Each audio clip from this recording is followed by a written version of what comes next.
तुम्हारे सिवा कुछ ना चाहत करेंगे। वाह क्या सीन है। नमस्ते, स्वागत है आप सभी का एक नया वीडियो में। वीडियो को आगे देखने से पहले वीडियो को लाइक कीजिएगा, चैनल पे नए हो तो चैनल को सब्सक्राइब कीजिएगा। तो दोस्तों आज की इस वीडियो के अंदर हम बताने वाले हैं पवन सिंह के नए सॉन्ग के बारे में। तुम्हारे सिवा का सॉन्ग का टीजर आप सभी के बीच में कब आएगा, पोस्टर कब रिलीज किया जाएगा और गाना कब तक सुनने को मिलेगा, सारा जानकारी इस वीडियो के अंदर आपको देने वाले हैं। तो दोस्तों जैसा कि आप सभी को पता है, पवन सिंह कई बार अपने स्टेज शो में इस सॉन्ग के लेकर खुलासा किए हैं।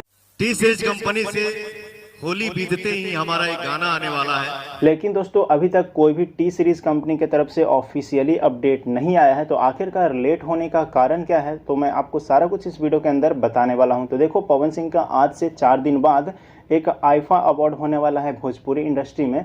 तो उस अवार्ड शो के बाद पवन सिंह का नया सॉन्ग का पोस्टर रिलीज किया जाएगा और बैक टू बैक अगले दिन गाना का टीजर आ जाएगा और उसके बाद आप सभी को गाना सुनने को मिल जाएगा। मतलब कि इस हफ्ता में पवन सिंह का नया गाना आप सभी को सुनने को मिल जाएगा। तो यही अपडेट था दोस्तों कि पवन सिंह का नया सॉन्ग तुम्हारे सिवा, जो कि टी सीरीज कंपनी से आने वाला है, जो कि हिंदी सॉन्ग का रीमेक वर्जन है भोजपुरी में, वो आप सभी के बीच में इस सप्ताह तक रिलीज हो जाएगा। तो बस आज के इस वीडियो में इतना ही। अगर आपको वीडियो अच्छा लगा तो वीडियो को लाइक करके सभी जगह फैला दीजिएगा ताकि सभी को पता चल जाए दोस्तों। तो बस मिलते हैं किसी नए वीडियो के साथ में दोस्तों। जब तक जिएंगे मोहब्बत करेंगे।